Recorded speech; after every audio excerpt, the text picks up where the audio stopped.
მოგესალმებით პატრიოტულ მაყურებლებო.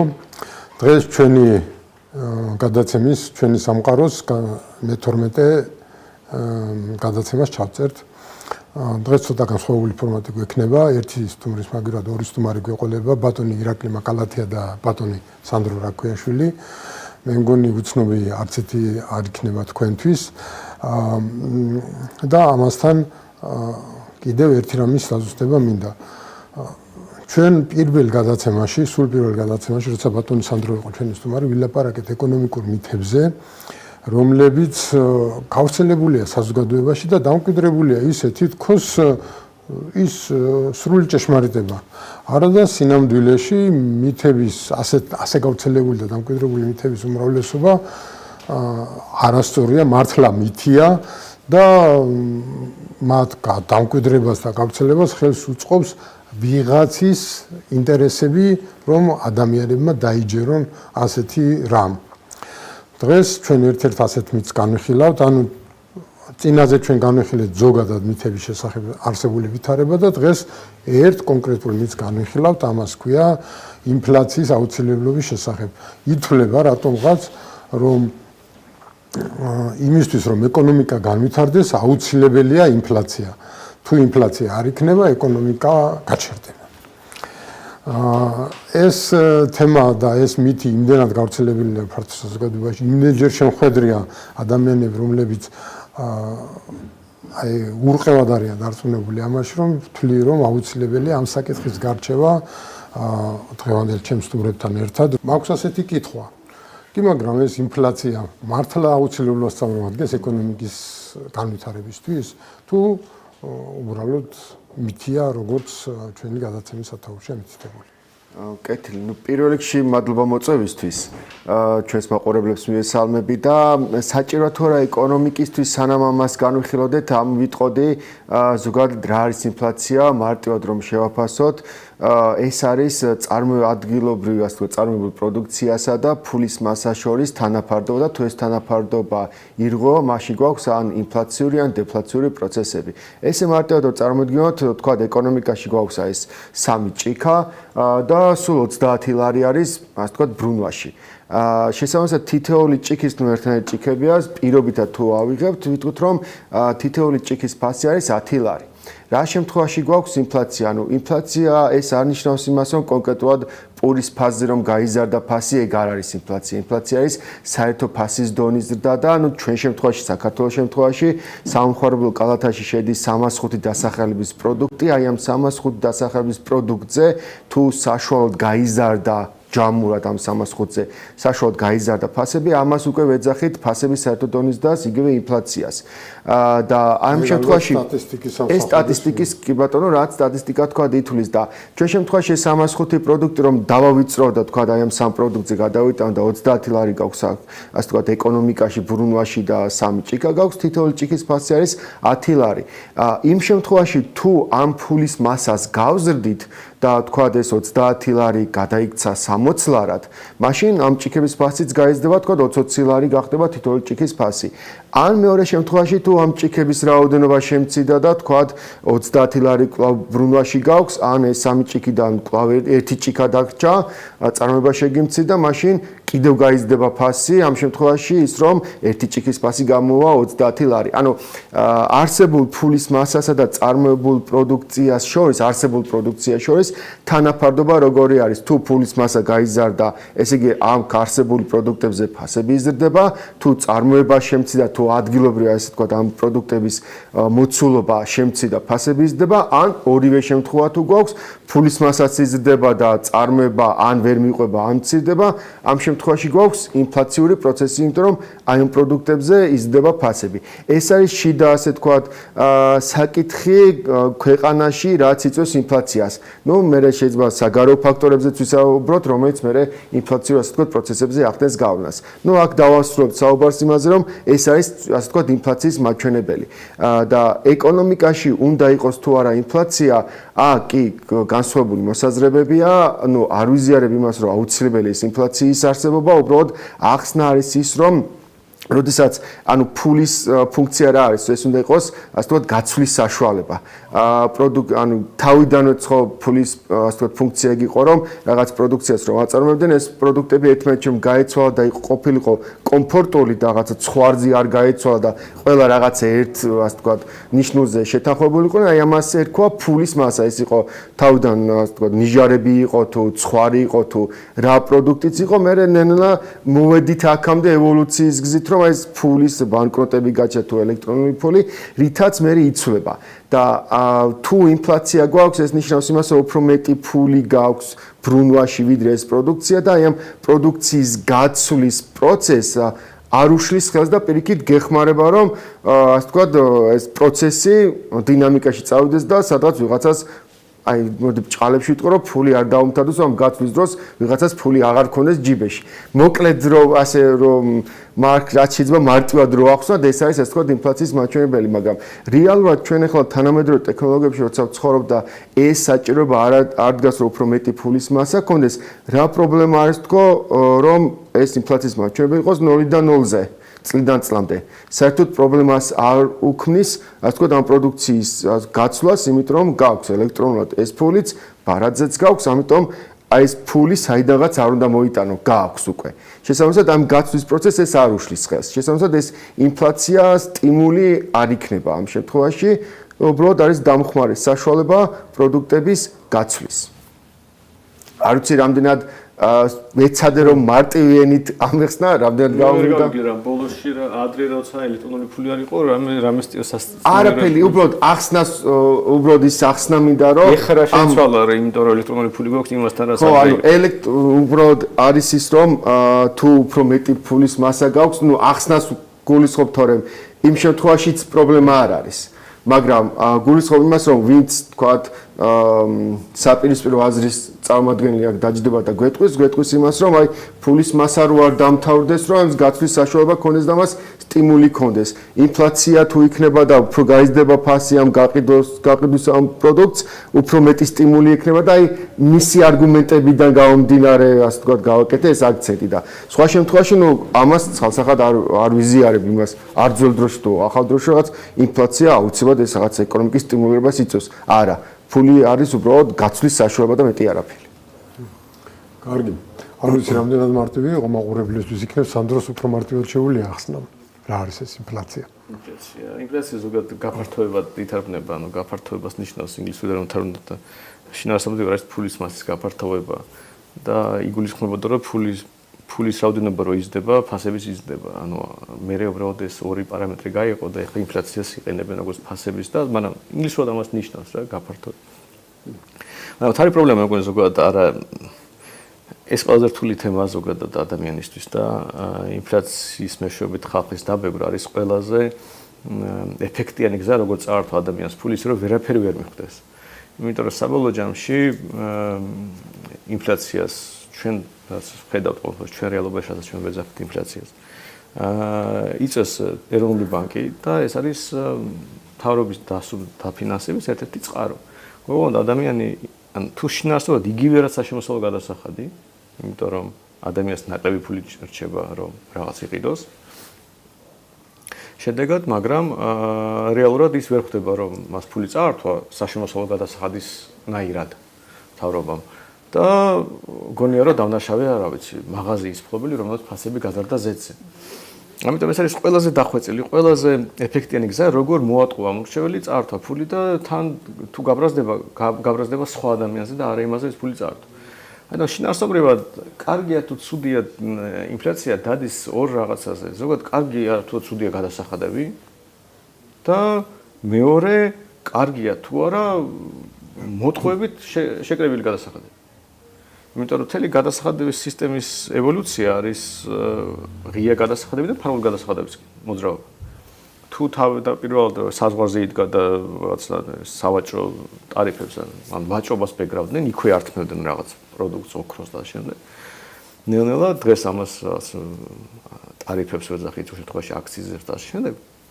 ნელ-ნელა ეს გადაიზარდა უფრო ფარულ დაბეგვრაზე, მაგალითად DGG როცა ადამიანს გონია რომ თვითონ არ ეხდეს და რაღაც კომპანია იხდის. ან საპენსიო შენატასტო კომპანია ეხდის, გეგონება მის ხელფას არ აღდებოდეს ეს. და შემდეგ, მაგრამ ამ ევოლუციაში ფულის ბეჭდით ხალხის დაბეგვრა ყველაზე ეფექტიანი აღმოჩნდა. ანუ ხალხი გარტყმაში არ არიან საერთოდ როგორ ხდება ეს. არც უნდათ გაიგონ და რასთან რომ გაიგონ, ამას უნდა დახარჯონ დიდი დრო.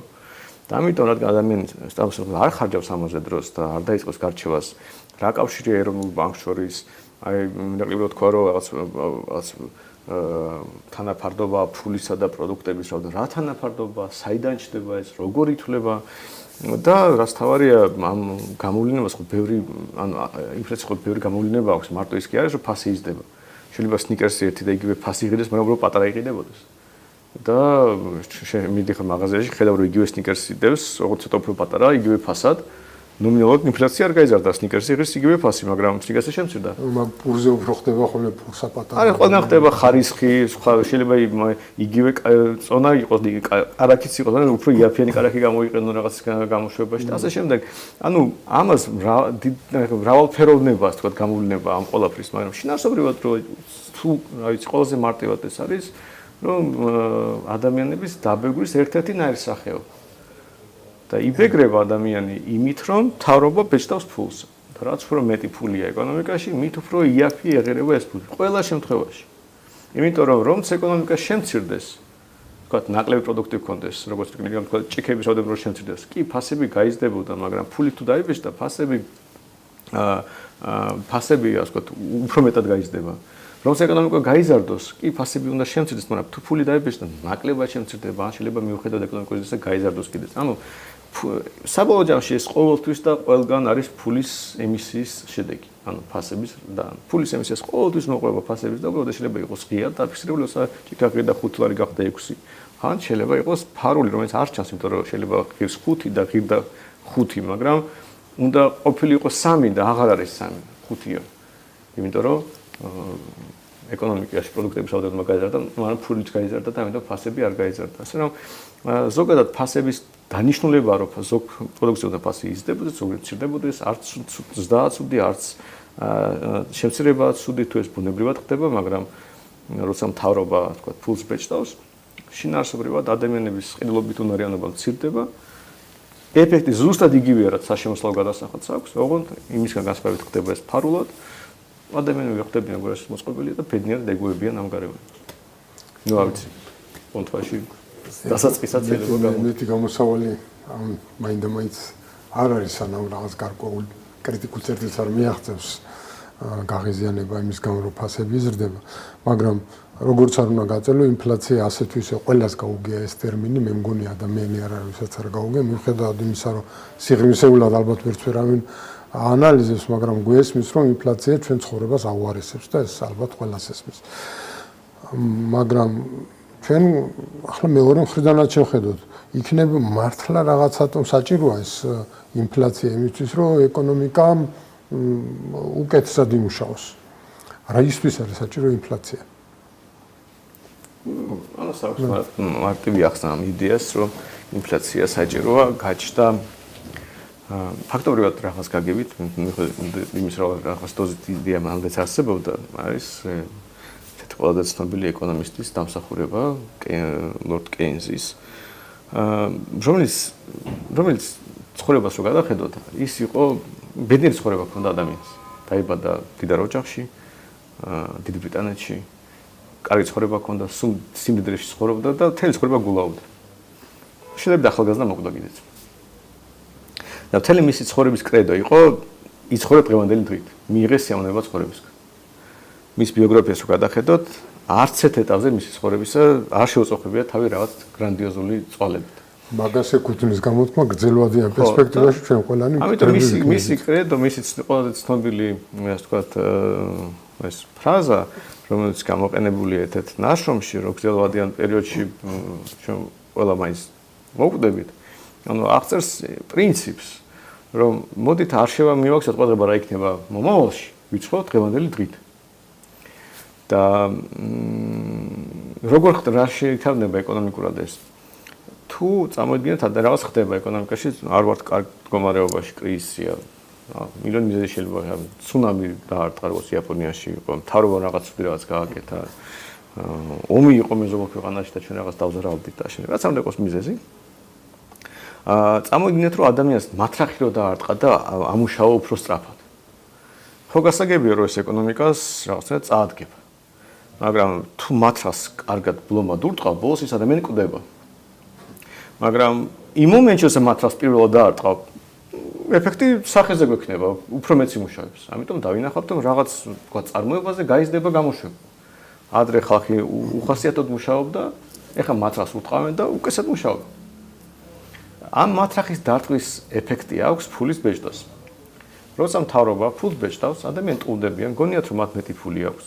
მიდიან რაღაცას ყიდულობენ, სესხს იღებენ, ყიდულობენ მანქანას, ყიდულობენ ტელეფონს, გაყიდვები იზრდება და საბოლოო ჯამში ეს ფული რო ვრცელდება, მერე ფასები იზრდება, ადამიანები ხვდებიან რომ სინამდვილეში არ ქონდათ ის შემოსავალი, რომელიც ეგონათ. არ უნდა ეყიდათ ეს მანქანა, არ უნდა ეყიდათ ეს ტელეფონი, მერე ღარიბდებიან, მაგრამ იმ მომენტში ეს უკვე მომავლის ამბავია. 2 წელიწადში მოხდება, 3 წელიწადში მოხდება, მაგრამ დღეს ისინი მეც ყიდულობენ, ეკონომიკა უფრო სწრაფად იზრდება და ჩდება იმის ილუზია, რომ ყველაფერი გადავლახეთ, ყველა პრობლემა გადავლახეთ. ამიტომ ინფლაციას ან ფულის ბეჭდას ეროვნული ბანკის მხრიდან შეიძლება ქონდეს მოკლევადიანი დადებითი ეფექტი. რომ მათრახი დავარტყათ მოქალაქეებს, რეალურად ისინი თავის დანაზოგს კი არ გააკეთებენ, მომავლისთვის კი არ მომზადებიან, რთულ პირობებში კი არ შექმნიან რაღაც ბალის უსაფრთხოების, რომ უკეთ მოერგონ ამ გარემოებს. აპირიქით, დღეს რო ყველაფერს დახარჯავენ, დღევანდელი დღით იცხოვრებენ. მაღაზიები, წარმოება, ყველა დაინახავს მეტ კლიენტს, მეტ უფრო იაფს სესხს, გაყიდვები გაიზრდება, გაიზრდება სამუშაო ადგილები. ყველას გაუხარდება, იტყვიან რომ რა გატყობილა, მაგრამ დადგება დრო, როცა მათრახისგან დატყმული მათრახისგან სიხლი წამოვა, უკვე ვეღარ ადგები და რამდენიც უნდა დაარტყა მე მათრახი, უკეთესი მაინც არ გამოვა. საბოლოო ჯამში ეს არის, რასაც ჩვენ შეიძლება მივახციოთ ინფლაციით და ვინაიდან თვითონ ლორდ კეინსი ამბობდა, რომ დღევანდელი დღით უნდა ვიცხოვროთ, სულ ფეხებზე კიდე რა იქნება მომავალშიო. მისი ეკონომიკური თეორია ფაქტობრივად თუ მთავრობა ამით ხელმძღვანელობს, მთელ ქვეყანას აცხოვრებს ლორდ კეინსის ნაირად. და თუ თანმიმდევრული იქნება მთავრობა, შეიძლება ძალიან კარგი ცხოვრება ქონდეს და ძალიან მოკლე. მაგრამ ჯერჯერობით გრძელდება ის. გრძელდება, არ გრძელდება, იმიტომ რომ სინამდვილეში საბოლოო ჯამში ეს ხო მათრახის დარტყმის სიძლიერეზეა. როცა მათრახს ცოტა ურტყავ პერიოდულად, ამას ქვია მიზნობრივი ინფლაცია. მაშინ ადამიანი პერიოდულად ცოტა უფრო სწრაფად მუშაობს, მაგრამ ეგუება. მაგრამ ზედმეტი რომ მოგივა და რაღაც არგენტინასნაირ რაღაცას გააკეთებ, ან თურქეთისნაირ რაღაც გააკეთებ, ან რაც საქართველოში ხდებოდა კუპონების დროს, ან რუსეთში ხდებოდა 90-იან წლებში, მერე ეკონომიკა ინგრევა. შეიძლება რევოლუციაც მოხდეს, შეიძლება მერე ხელისუფლება შეიცვალოს და ასე შემდეგ. ამიტომ ერთი მხრივ ძალიან კარგი დაბეგვრის ინსტრუმენტია, მაგრამ მეორე მხრივ ეს არის ძალიან საშიში დაბეგვის ინსტრუმენტი. ამიტომ თუ ზედმეტი მოგივიდა, მათრახის დარტყმას უნდა იცოდე. და ვინაიდან ხალხი ასეთ მორჩილებაშია და ვინაიდან მათი უცოდინრობის გამო ვერ ხვდებიან რომ რა ხდება, გონიათ რომ ეს დამსაქმებელი ურტყავს მათრახს, მაღაზიის მფლობელი ურტყავს მათრახს, რაღაც კაპიტალისტი, რაღაც გამყიდველი, მევახშე და ისინი არიან დამაშნე, სანამ თავრობა აკეთებს ამას. ამიტომ ხალხი რომც გაბრაზდნენ და ცოტა ეთქინოთ, მაინც სხვა ადამიანს ლანძღავენ. ამიტომ თუ ზომიერად ურტყავ მათრახს მოსახლეობას ინფლაციის მეშვეობით, სისტემა მუშაობს საკმაოდ დიდხანს, ხალხს ბევრ ფულს ართმევენ, მთავრობები უკეთესად გრძნობენ თავს. მთავრობა შეცდა და ზედმეტი მოვიდა, ან მაგდანალოს უჯრედსავით დაემართება ხალხს, ან მთავრობას შეექმნება პრობლემები. კარგი, ბატონო ირაკლი ცოტა სხვა კუთხიდან იქნება. კი ბატონო, ეხლა ისე მჭიქებს, რასაც გავყვებოდი. მოკეთ ანუ ამ ინფლაციაზე მოგეთ წარმოდგენა რაც არის რომ ზოგადად ეხლა თქვენ წიგნი მაჩუქეთ და კითხულობდით და მოგეთ ეკონომიკა რეალურად ეს ფორმულები არ არის და მოთხოვნა მიწოდებას არ ცდება ლოგიკურ ჯაჭვს არ ცდება და ხშირ შემთხვევაში მე რაღაც ფორმულებში გადავდივარ და ამ ფორმულებში მე ჩავიკარგებით და რაღაც თეორიები იქნება რა თეორიაც ახლა მე ვთქვი და კარგად ვერ გაგაგებინეთ ანუ მეტი ფული რო იყოს რომ აი ამ მომსახურებას რომ ასე ვთქვათ მომსახურების პროდუქტების გაცვლას რომ პრობლემა არ შეექმნას ამ მიწოდების ჯაჭვში ნუ რაც ახსნა აქვთ ხოლმე ცოტა უცნაური ახსნა, მაგრამ ახსნა ეგეთი ახსნა მომისმენია და მოკეთ ერთ-ერთი ესეთი მაგალითი რაც შეიძლება გავიხსენოთ აი ისტორიულ წარსულში უნგრეთში, სადაც აი მეორე მსოფლიო ომის პერიოდში ტოპ 5 ინფლაციის მაჩვენებლები რო ავიღოთ ქვეყნებში 4 მეორე მსოფლიო ომის პერიოდს უკავშირდება და უნგრეთში კვადრილიონობით რამდენიმე კვადრილიონი ინფლაციის ტემპი იყო, რამდენიმე კვადრილიონი პროცენტი 12 კვადრილიონი თუ 16 კვადრილიონი ინფლაცია იყო უნგრეთში. ეხლა ანუ იქ რა მოხდა ის რომ წარმოება შემცირდა. ნუ ომის პირობებია, გასაგებია და წარმოება შემცირდა, გაძვიდა პროდუქტები. მთავრობამ რა გადაწყვიტა? გადაწყვიტა რომ ეს პროდუქტები გაეაფებინა. ანუ იმას კი არ უყურებთ ჩვენ რომ ეს პროდუქტი რომ ძვირდება, რატომ ძვირდება? ანუ ეს ხომ ეკონომიკის ბუნებრივი პროცესია.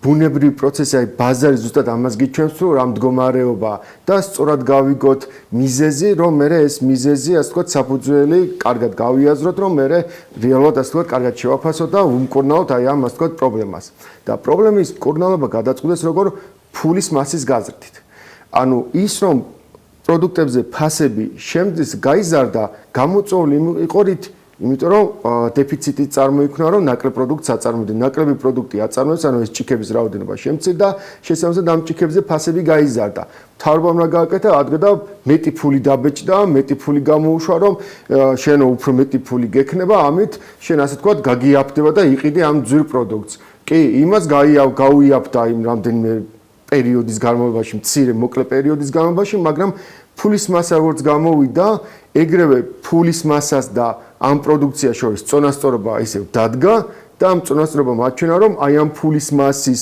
პირობებში გაიზარდა პროდუქციის ღირებულება. კვლავ გაიზარდა, ანუ უფრო მაღალ ნიშნულზე ავიდა. როგორ უმკურნალეს კიდევ უფრო მეტი ფული დაბეჭდეს. იმ ფულმა მოკლევადიან პერიოდში, რაც რამდენიმე დღის განმავლობაში უმკურნალა და ასე ვთქვათ, დაასტაბილურა ფასები, მაგრამ როგორც კი ბაზარმა იგრძნო რომ ეს ფული გამოშვებულია უბრალოდ იმიტომ კი არა, რომ წარმოებული პროდუქცია გაიზარდა და მის მოსამსახურებლად, არამედ უფრო მეტი ფული გაჩნდა ეკონომიკაში, ვიდრე ეს ეკონომიკური წარმოებული პროდუქცია და ეს ეტაპობრივად რომ გაზარდეს და ზარდეს ამ ფულის ბეჭდვა, კვადრილიონებზე ავიდნენ. იდეაში სადაც ესეთი ჰიპერინფლაციები იყო, მსგავსი პრობლემები იყო, რომ აი ამ პრობლემას რომ ფასები გაიზარდა და რა ვქნათ, კეთილი მთავრობა ბჭყალებში მკურნალობდა იმით, რომ ფულის მასას ზრდიდა და ჩვენ უბრალოდ აი ფულის მასის გაზრდით როგორ მკურნალობენ მე ანუ ფულის მასა გაზარდა მე ჯიბეში ფული ხარ გამეზარდა ამით კი ბატონო ხო და ანუ მე ჩემ პოზიციას არ ვამბობ მათი პოზიცია ახსნა რაც იყო რომ შენ თუ აი ამ ასე ვთქვათ პროდუქტის საყიდლად ფული არ გაქვს მე მოგცემ ამ ფულს და ნუ ამ ფულს იყიდი და ასე ვთქვათ მკურნალობ ამით ასე ვთქვათ ფულის მიცემა ხდებოდა ალბათ პრივილეგირებულ ფენაზე ხო და მოკეთ აი ამ ფულის გამოშვება მე პირიქით ის უკუ ეფექტს იწევდა და რეალურად ეხლა ჩვენ ესე არ უნდა ვყუროთ რომ ფულის მასას და პროდუქციის წონასწორობიდან გამომდინარე ადგება ის ფასები რაც გვაქვს ეკონომიკაში და ხელოვნურად როგორც კი ჩაერევი და ეს ხელოვნური ჩარევა არის ფულის გამოშვება მე უკვე იწევს იმას რომ ინფლაციის მაჩვენებლები იზრდება ეს იმ პერიოდში იმ ასე ვთქვათ პრობლემატური საკითხების მოსაგვარებლად რაც გააკეთეს აი მაგ საკითხებს ყვები და დღეს ახლა თანამედროვე პირობებში კიდე სხვა რაღაც მიზეზები გვაქვს რის გამოც იზრდება ფასები ის ინფლაცია გვაქვს და რატომაც ვთქვათ ეროვნული ბანკი ზრდის ამ ფასებს და შემდეგ ვარ გამიგრძელდა სიტყვა მომდევნო ასე ვთქვათ სიტყვაში აი ფულის მასის დაზეც საქართველოს რეალობიდანაც აქაც გავაკეთებ კომენტარს კარგი. მოგლედ ასეა თუ ისეა, რაღაც სხვადასხვა კუთხიდან თითქოს ახსენეთ, მაგრამ მაინც ბუნდოვანია ჩემთვის კი არა ალბათ მაყურებლისთვის, თუ მაინც და მაინც რისთვის არის საჭირო ეს ინფლაცია. გასაგებია მოცემულ მომენტში მე ფულს გამოუშვებ, მისცემ ვიღაცებს, ვინც ჩვენთან უფრო დაახლოებული პირები არიან, რომლებიც რაღაცებს იყიდიან და ეკონომიკა თითქოს გაცოცხლდება. მაგრამ რეალურად ეს პერსპექტივაში მიდის სანდროს ტერმინი ხაროთ მატრახის გადაჭარბებული გამოყენებამდე და ბოლოს ადამიანისთვის საზოგადოებისთვის ეკონომიკის დაცემამდე. და სრამდე ხან შეიძლება გაგრძელდეს ასეთისა, თუნდაც მიზნობრივი ინფლაცია დაიცვას. როგორც თქვი, ეს დაბეგვისნაირ სახეობაში, ნაცნობად ინფლაცია არის იგივე რა საშემოსავლო გადასახადი. ანუ ადამიანი როცა მიდის 100 ლარი ქონდა ჯიბეში, მივიდა მაღაზიაში. თავრობამ თუ 20 ლარი ამოაცალა ესე იგი საშემოსავლო გადასახადით 80 ლარით იყიდა პროდუქტები.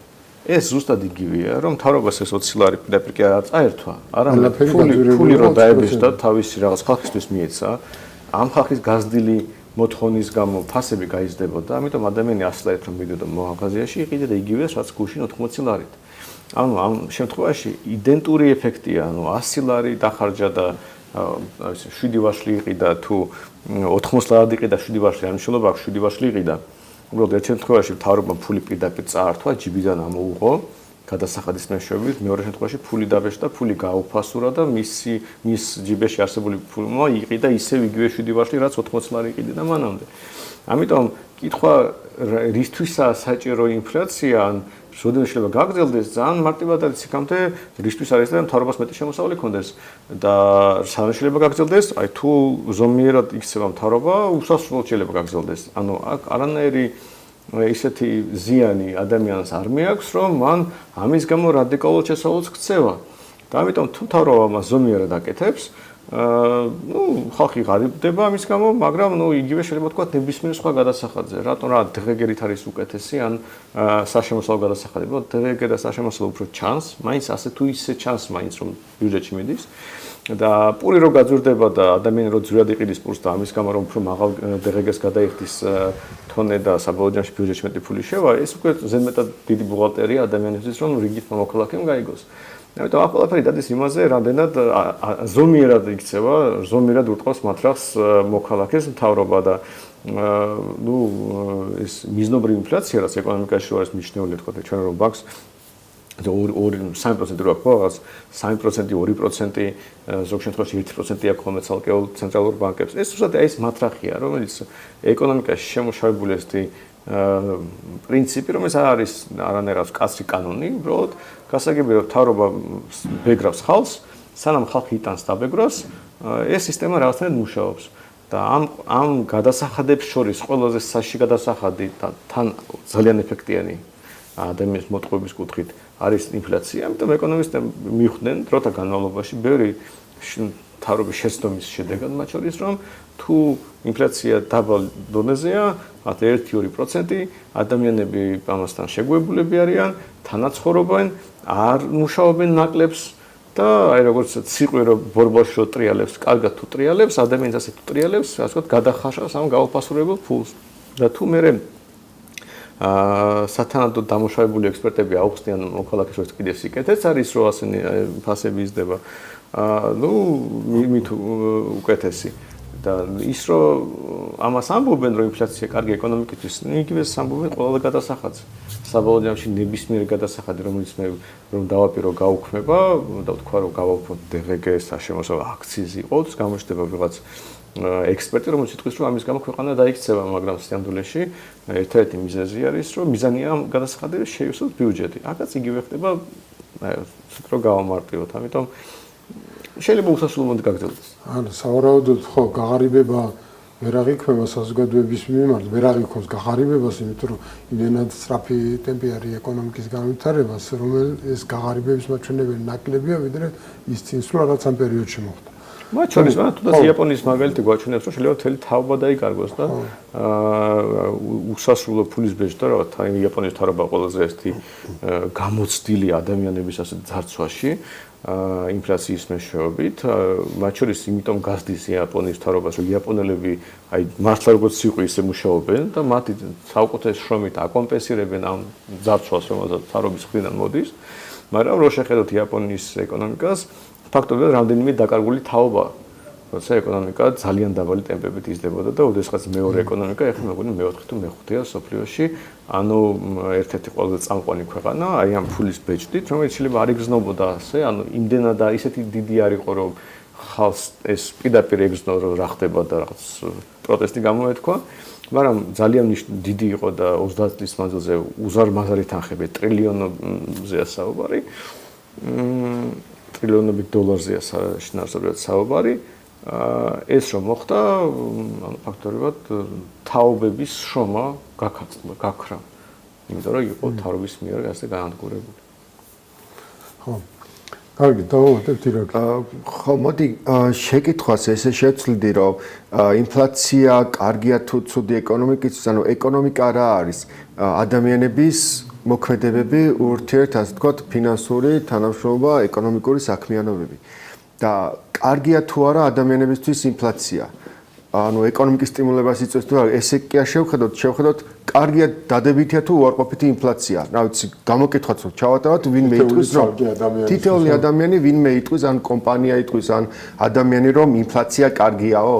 ან თქვათ, ამ ინფლაციის დადებით ჭრილში შეფასება რომ დავიწყოთ, მაშინ ესეთი სქემა უნდა გქონდეს, რომ მთავრობამ ფულს უნდა ბეჭდავდეს და ადამიანებს ურიგებდეს, რომ აი, ხალხო თქვენთვის ზრუნავდა, ამიტომ ფულს გირიგებთ, რომ ფული გქონდეთ.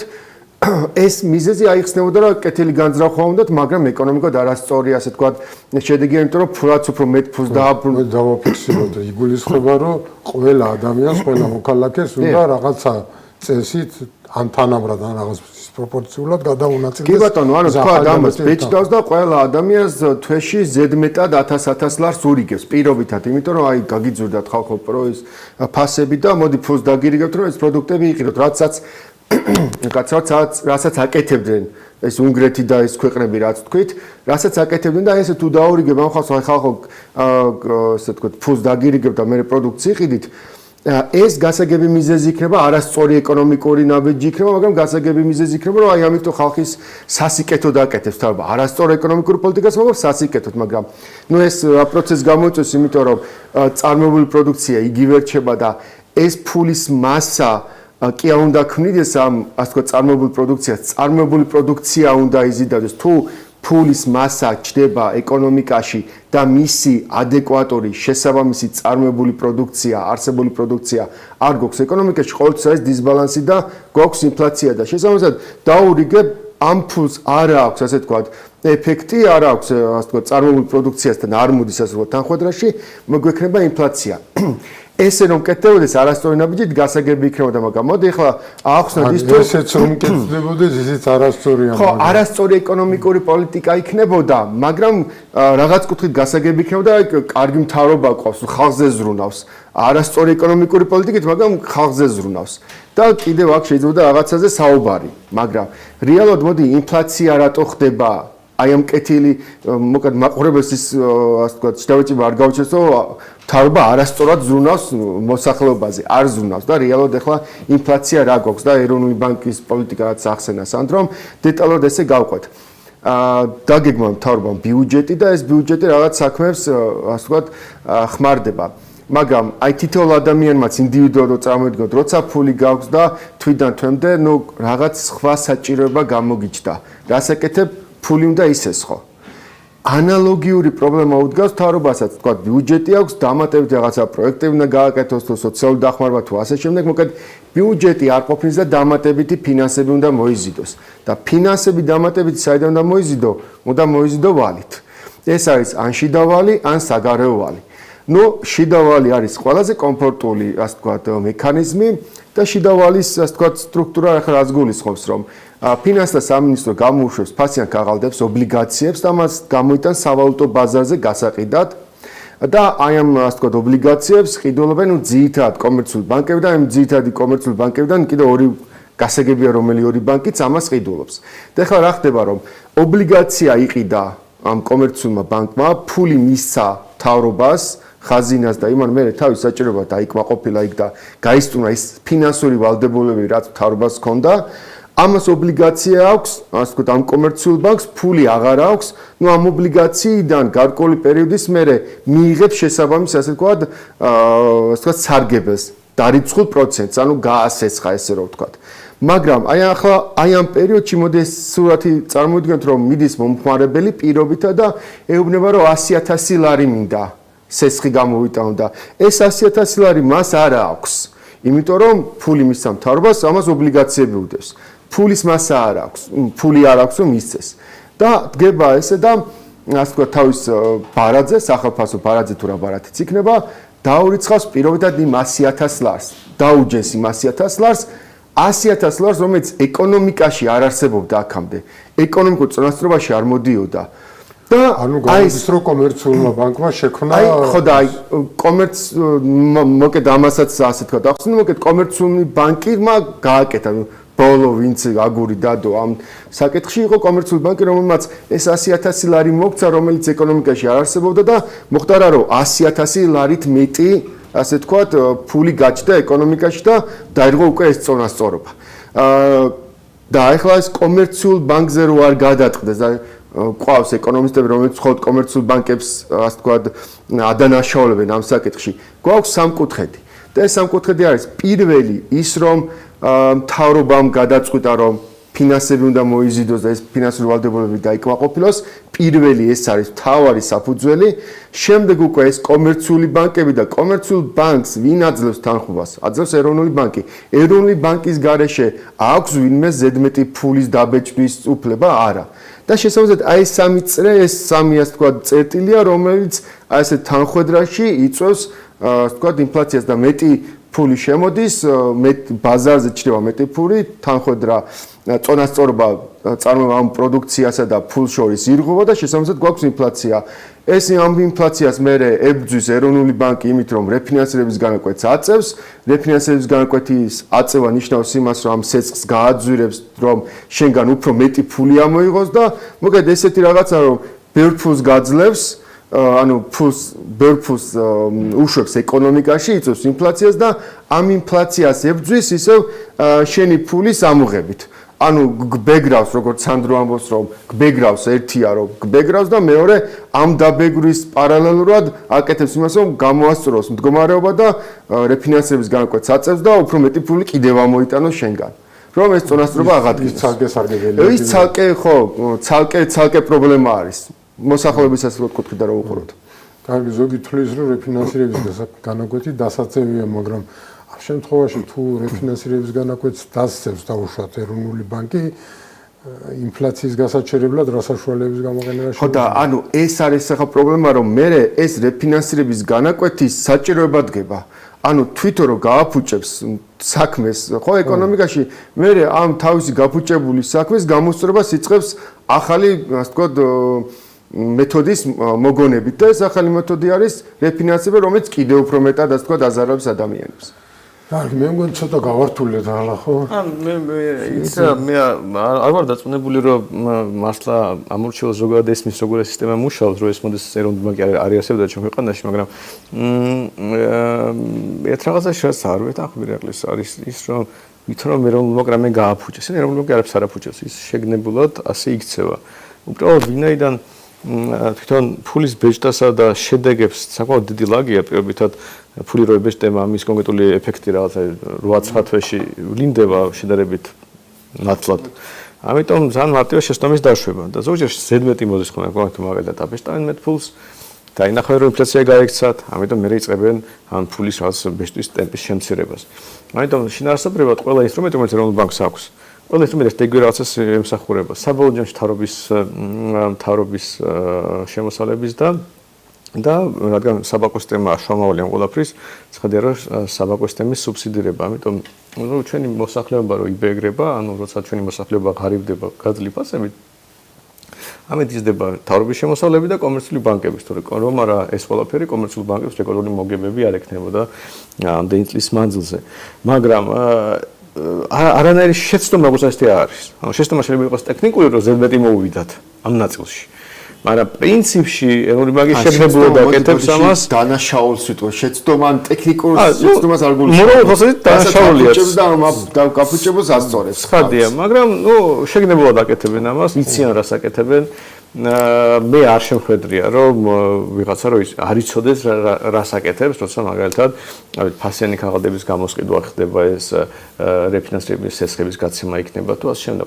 ყველაფერი ძალიან კარგად ესმის, უბრალოდ ხალხს არ ესმის ეს და ვინაიდან ხალხს არ ესმის და სანამ ეს არ ესმის, ეს ყველაფერი კეთდება.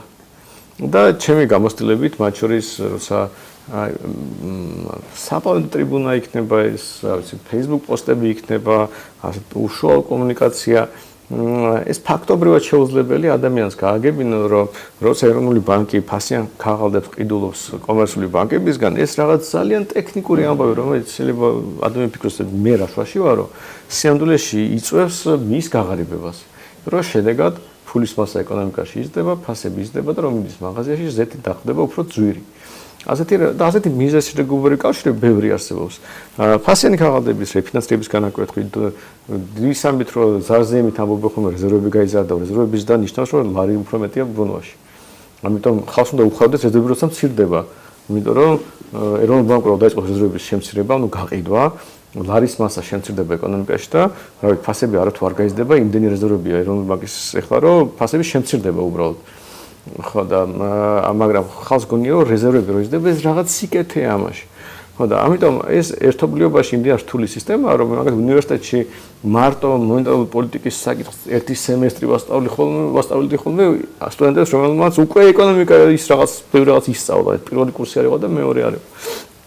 ხო და ის რაც სტუდენტს უნდა ასწავლო მრავალი წელი ფაქტობრივად შეუძლებელია პოლიტიკურად აუხსნა ადამიანს რომელიც ტელევიზორში გიყურებს 5 წუთი დაგითმა თვეში რომ მოგისმინოს იმას აუხსნა ტელევიზორით ის რაც სინამდვილეში მრავალკვირიან სწავლას გულისხმობს ფაქტობრივად შეუძლებელია თუ თვითონ ადამიანი ძალიან ჭკვიანი არის ან გარემო ისეთი არ აღმოჩნდა როგორც აი 90-იან წლებში რაღაც საგიშეთი როა მოწყობილი და უკვე აი შეუძლებელი არ დაინახო როგორ ვიძარცვები აი მაშინ შეიძლება რამე გააგებინო აი ეს ორი გარემოებაა და თუ ეს გახსოვს ის 90-იან წლები უნდა გვახსოვდეს ესეთ ხო ჩვენ შემთხვევაში ეს ამათ კარგად არ იმუშავა იმიტომ რომ ჩვენ შემთხვევაში ხალხი არ იყო ვისაც ესმოდა რა ხდებოდა ანუ ყოველ შემთხვევაში უმრავლესობა ვისაც ესმოდა იმ ხარეს იყო ვის ფულს ბეჭდავდა და ხალხს დარწმუნდა ამიტომ ჩვეულებრივ ასე ვთქვათ სიტუაციაში უნივერსიტეტებში კი არ იყვნენ პროფესორები ვინც ის უნდა საერთოდ რაზეა საუბარი რაღაც ერთეულები შეიძლება მოიძებნებოდა ვინც საბჭოთა კავშირის მასშტაბში ქვეყნაში საბჭოთა კავშირის მასშტაბში ერთეულები მოიძებნებოდა ვინც საერთოდ ხვდებოდა რაზე იყო საუბარი და მაგალითად ესტონეთი იმიტომაც არის ესტონეთი რომ იქ მარტყარი და ისინი ხალხი ვინც იქ მოვიდა ხელისუფლებაში იცოდა რა ხდებოდა და მაგალითად არ გამოიყენა ფულის ბეჭდა ხალხის დაბეგვისთვის თავიდან ფიქსირებული ის გააკეთა ხო მალევე დააფიქსირეს ესტონური კრონი და ფაქტობრივად უარი თქვეს ინფლაციაზე ანუ ინფლაციის რა თქმა უნდა ის დონე ჰქონდათ რაც გერმანიაში იყო და გერმანულ მარკას მიაბეს თავდაპირველად ხო და მაგრამ ასეთი გამონაკლისები ძალიან ცოტა იყო და ჩვენ შემთხვევაში არავინ არ იყო მაგრამ თუ ქვეყანაში ყავს ადეკვატური ადამიანებისაც ესმის და რამე ხდება ფორს-მაჟორული არის შანსი რომ ადამიანმა გაიგოს იმიტომ რომ ეს აწუხებს მაგრამ თუ ეროვნული ბანკი შედარებით ზომიერად ძარცვავს ხალხს ხან 2% ხან 3% შეიძლება 5 იყოს მაგრამ შეიძლება 1 იყოს მაგრამ 15 შეიძლება იყოს მაგრამ ცოტა ხანი თუ იყო და საკმარის ფული დაიხარჯა მოსყიდულ ექსპერტებზე რომელიც თქოს პირიქით კარგია კაცო გაგიმართლათ რომ ეროვნული ბანკი ასე გადმუშაობს მაშინ ადამიანები ამ შეეგუებიან და გააგრძელებენ ცხოვრებას ამიტომ სისტემა ასე აწყობილი ანუ რთულია ამის ახსნა და ძალიან რთულია კი ერთადერთი რაც მარტივია ის როდესაც დაუშვათ რაღაცა ვალი აქვს ვიღაცა შენი და 100 ლარი რომელიც შარშან ასეს ხედა წელს დაგიბრუნდა და აშკარად იმას ვეღარ ყიდულობ რასაც შარშან იღიდი ეს არის ფაქტი ამას ხედავს ყველა და შემდეგ შენ ვისაც უნდა მისცე ის 100 ლარი ის იმას ვეღარ იყიდის რასაც ის იყიდდა შარშან და შედეგად გამოდის რომ ადამიანები რომლებსაც ასეთი ურთიერთობები აქვთ ერთმანეთთან რომ რაღაცას ყიდულობენ თუ რაღაც ვალს ისტუმრებენ თუ გასასხებას აკეთებენ ყველა ფაქტიურად ერთმანეთს ატყუებს რომელიც არის იმ ვითარების დამსახურება რაც შექმნილია ამ ინფლაციით ხო მაგრამ რო კითხოთ მოქალაქეს ანუ ყველა გზნობს რა ის ინფლაცია ყველა ხდება რომ მივაზრეთ რომ ძვირად იყიდის ან რა ვიცი კითხს რომ ძვირად იყიდის პურს ცუდია და ეს რაღაც არ მოსწონს ინფლაცია მაგრამ რო კითხო აი ეროვნულ ბანკ რეზერვები გაზარდაო კარგია თუ ცუდია თუ კარგია რა კარგია რომ გაიზარდაო ანუ ვერ მიხდება მიზეზი და გობრი კავშირს და სიამდვილეში რა მოხდა ანუ ეს იგივეა რომ მე ჯიბიდან ამოგაცალოთ რა ვიცი 100 ლარი ვიყიდო დოლარი და დავარეზერვო ეროვნულ ბანკმა ეს გააკეთა ოღონდ იმის ასაუბრ რომ ესე უხეშად ფული წაერთვა თვითონ დაბეჭდა ფული შინაი და ასე ვთქვათ ამით გაზარდა რეზერვები და შეიძლება ის ღირებულება შეამცირა ხო და ჯიბეშას იგივე იქ რომ წამერთვა ფული მაგრამ ასე რეალურად უბრალოდ შეამცირა სკდელობითი უნარიანობა ბანკის რეზერვების საკითხი ცალკე ისეთული ხორ დაამატებდი რამეს რა. დავამატებდი იმას და დასაწყისში რაც თქვი აი იმის ასე თქვა გაგრძელებას გავაკეთებდი რომ აი ეკონომიკის სტიმულირებას უწყობსო ხელსო და ეკონომიკის სტიმულირებას უწყობს ხელს რაში მდგომარეობს ეს ასე თქვა ახსნა მდგომარეობს იმაში რომ აი რაც თქვით რომ ნუ ის წრე გავიარეთ ობლიგაციები გაცა და მოკეთ ასე ვთქვათ ეს მდგომარეობა არის ბაზარზე და აი ბიზნესი მივიდა და ახალი ბიზნესის დაწყება გინდა და აი ამ ბიზნესისთვის შენ გინდა ფინანსების მოზიდვა და ფინანსების მოზიდვაზე რა ნუ კომერციულ ბანკთან მიხვედი და იმ კომერციულ ბანკმა რო სესხი მოგცა აი რაც წინაზე ახსენით რომ ზედმე ანუ არარსებული ის 100 პირობითად ჭალებში 100,000 ლარი გააჩინა ეკონომიკაში და ამით გამოიწვია ინფლაცია. ანუ ინფლაცია კი გამოიწვია, მაგრამ მე ესე რაღაცას ვიტყოდი, რომ აი ამას ხომ მივეცი ფული ამ ბიზნეს. ანუ ეკონომიკურ სტიმულება გამოიწვია. ამ ბიზნესისთვის რომ მე ფული არ მიმეცა, სესხი არ მიმეცა. შესაბამისად, ინფლაცია კი არ მექნებოდა, მაგრამ ესეც ბიზნეს ვერ გააკეთებდა. ბიზნეს თუ ვერ გააკეთებდა, ეკონომიკური სტიმული არ იქნებოდა და ეკონომიკური განვითარება არ გვექნებოდა ქვეყანაში. აი ესეთი ახსნა აქვს. ჩემი პოზიცია არა, ეგეთი ახსნა არის. რომ ამიტომ ეს სტიმულს იწვევს, მაგრამ ის 100,000 ლარი თუ არ არსებობს. ხო და აი ზუსტად ეგაა. აი ამ ნაწილს თუ რაღაცა შუა ნაწილიდან, შუა გზიდან დააკვირდები, იტყვი რომ ხო რა კარგია, სტიმული გააკეთა, ბიზნეს თუ ფულს ამიცემ, ის მე ბიზნეს ვერ დაიწყო და ეკონომიკას ვერ განავითარებდა, მაგრამ მაქან საფუძველზე არ მივყვებით. ანუ ჩვენ დასაწყისიდან არ ვაკეთებთ ამის ანალიზს და დასაწყისიდან თუ ანალიზს მივყვებით, ნახავთ რომ აი პრობლემა აი აქ წარმოიშვა. აქ წარმოიშვა იგივე იმ ბიზნესმა რომ ასე ვთქვათ, ფინანსებზე ხელმისაწვდომის პრობლემა აქვს და მარტო ბანკთან მიდის თუ ასე ვთქვათ, ქვეყანაში საფონდო ბაზარი არ არის განვითარებული და რაღაცა სააქციო კაპიტალი არ გვაქვს, ასე ვთქვათ, სააქციო ბაზარი და მოკეთ აი ამ მიმართულებით ფასიანი ქაღალდების ვაჭრობა არ მიდის და სხვა და მოკეთ რა აუხსნათ მარტივად ის რომ დამატებითი სხვა ფინანსების მოზიდვის შესაძლებლობა არ გაქვს გარდა ბანკისა ეს მე ერთმანეთთან ჯაჭვურად არის გადაბმული და იწვევს მე პრობლემებს და შუაგზიდან თუ დავიწყოთ ხო კარგია ინფლაცია ამ დასკვნამდე მივალთ მაგრამ დასაწყისიდან უნდა მივიდეთ თუ რა არის პრობლემა და რა იწვევს ამ ინფლაციას და მე ყველაფერი მარტივად დაალაგდება რამდენად მარტივად დავხსენე აღარ ვიცი მაგრამ მოკლედ აი ეს მექნება აქვია მითითება თუ ის რომ საფუძველს მივყვეთ რა არ ვიცი სწორად მივალთ არ მივალთ მაგრამ შუაგზიდან არ დავიწყოთ მოვლენების ახსნა და დასაწყისიდანვე საფუძველს ჩავყვეთ და საფუძველიც თუ ჩავყევი და ნახეთ თუ რატომ ხდება ეს ყველაფერი ინფლაცია იქნება თუ ნებისმიერ სხვა ეკონომიკური პრობლემა მე ყველაფერი მარტივად იდენტიფიცირებადი ხდება როგორც არ უნდა ვთქვათ პატუცელი დელემაყურებლებო და ჩაოლებრო მაყურებლებო როგორც არ უნდა ითქვას, როგორც არ უნდა ველაპარაკოთ, შეიძლება ძალიან ფულად ლაპარაკოთ, ერთი რამე არის ფაქტი, ინფლაცია გამოწვეული არის იმ დადგენილი წესებით, რომელსაც ჩვენი ეროვნული ბანკი ადგენს, იმის საფუძველზე ხდება ყველა ოპერაცია, რაც ხდება და ინფლაცია სწორედ იქიდან მომდინარეობს. თუ ამას დაგვიჯერებთ, კარგი იქნება თუ არა და მაშინ სხვა ახსნა ზერჯერობით, რა ვიცი, ჩვენ არ გვაქვს. რას დავამატებთ? აფერი შეიძლება დავამატო კიდე ის, რომ ჩვენ ქვეყანაში ფულის გაყალბება დასჯადია. მაგრამ თეორიულად ეროვნული ბანკი არის ფულის გამყალბებელი. ანუ ფულის გაყალბება არის რომ არსებული ფულს იგეთ რომ ვიღაცა ფულს ბეჭდავს. მე რო სახში დავბეჭდო ზუსტად იგივენაირი ქაღალდები როგორც ეროვნული ბანკი ბეჭდავს, ზუსტად იგივე ხარისხის, ციხეში გამიშვებენ მრავალი წლით. ეროვნული ბანკი აკეთებს ზუსტად იგივეს. ოღონდ თუ ფულის გაყალბება ცუდია, ეროვნული ბანკის ქმედება ცუდი უნდა იყოს. ოღონდ ის ლეგალურად აკეთებს. ხო და ლეგალური უფლება. ხო და გამოდის რომ თუ ფულის ბეჭდა სიკეთეა, მაშინ მოდით მივიცეთ ამ სიკეთის კეთების შესაძლებლობა ბევრ ადამიანს. რატომ არ ვადვეთ, მაგრამ ყველა მიცის, აი ომების ისტორიიდან იცის, რომ ტერი რო შემოდიოდა, ფულს აყალბებდა, რომ დაინგრია, ასე ვთქვათ, მტრის ეკონომიკა. გავრცელებული ინსტრუმენტი იყო. ჩრდილოეთ კორეა დოლარებს აყალბებს მაგალითად და ინდუსტრიულ მასშტაბში მაღალი ხარისხით უშვებს დოლარებს. ეს ცნობილი ამბავია. და ნუ შინაარსობრივად თუ ფულის დაბეჭდას სიკეთე მოყვება, მაშინ ეს პირიქით ბევრ ადამიანს უნდა გავაკეთებინოთ. მაგრამ ზუსტად ამაშია პრობლემა, რომ არანაირი სიკეთე ამას არ მოყვება. ეს არის ხალხის ძარცვის ინსტრუმენტია და ბევრმა რო დაბეჭდოთ ყველა გავყატაკდებით, როგორც 90-იან წლებში მოხდა. ამიტომ გაღატაკების მასშტაბი კონტროლის ქვეშ იყოს და გაღატაკება ადამიანების ასე ვთქვათ სწორ ჯიბეში ზდიდეს ფულის რაოდენობას სწორი ადამიანების. ამიტომ ამაზე არის თავის მონოპოლია დაწესებული. ასე გეუბნები. ცხადია. და ჩვენ ჯერჯერობით მაგის შეცვლას არანაირი შანსი არ გვაჩნია. ყველაფერი ხალხზე დამოკიდებული. ხალხი იმსახურებს იმას, რაც აქვს.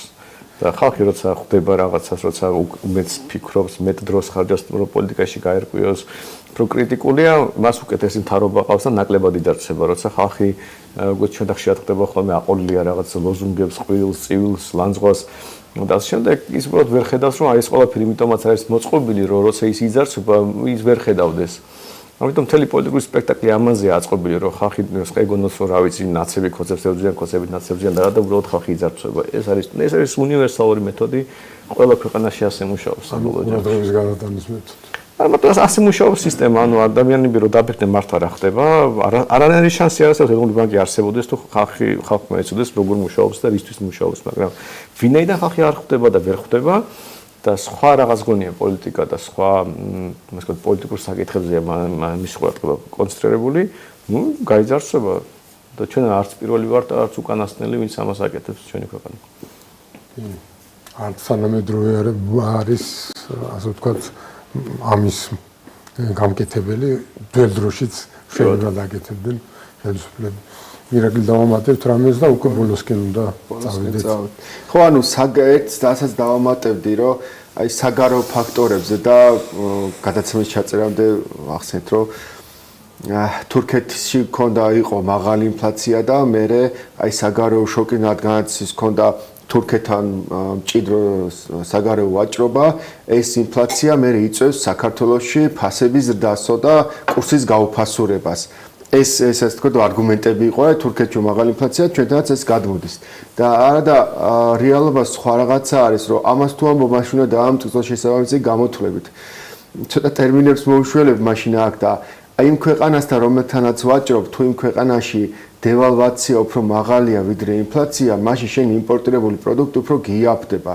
ანუ დოლართან მიმართებაში ძლიერად თუ უფრო მეტად უფასურდება, უფრო მეტი პროცენტით ვიდრე ინფლაცია აქვს, მაშინ შენ ვისგანაც ყიდულობ, ანუ თურქეთისგან რო ყიდულობ თქვა იმ დოლარში, უფრო იაფად ყიდულობ რეალურად და ეს მომენტი იყო ზუსტად მაშინაც, როდესაც უფრო მაღალი იყო დევალვაცია ვიდრე ინფლაცია და რეალურად ამას ფასივის შემცირება უნდა გამოეწვია და უბრალოდ ძალიან მარტივად ის არის სათქმელი, რომ აი იქ რო ფასები იზრდება, იმასთან ვაჭრობთ, შესაბამისად ჩვენთანაც იზრდება ფასები. ანუ ერთსა და იმავე ვალუტაში ასე ვთქვათ ვაწარმოებთ, ანუ აი ამასაც მოკლედ ყველაფრის დაბრალება მიდიოდა ყველაფერზე, გარდა იმისა, რომ რა შიდა პოლიტიკა გვაქვს და რა მონეტარული პოლიტიკა აქვს ეროვნულ ბანკს, რაც მე რეალურად აისახება ინფლაციაზე და იგივე ვალუტის კურსის ცვლილებებზე. მაგას მე მგონი ყველა ქვეყნის ყველა მთავრობა მასე რა თქმა უნდა, ყველა მთავრობა. დავამატებთ რამეს სანდრო დავამთავროთ, ხო? კარგი, პატუცეუნდენ მაყურებლებო, მე მეგონა რაღაცნაირად უფრო მარტივად ჩამოვაყალიბდებით ამ საკითხს და ავხსნით და გავშლიდით, მაგრამ შეიძლება მოხდა პირიქით და უფრო გავართულეთ საკითხი და დაგანახეთ თუ რამდენად რთულია ეს საკითხი, რომელიც შეეხება ინფლაციის აუცილებლობას ეკონომიკისათვის. ჩვენ კიდევ ვიფიქრებთ, როგორ შეიძლება უფრო მარტივად აგიხსნათ ინფლაციის არსი და შემდეგ გადაცემებში რაღაცა პერიოდის შემდეგ ამ საკითხზე ვფიქრობ, რომ კიდევ უნდა ჩავწეროთ გადაცემა იგივე სტუმრებთან, ან სხვა სტუმრებთან ნახოთ. ახლა დაგემშვიდობებით, მადლობა ყურადღებისთვის.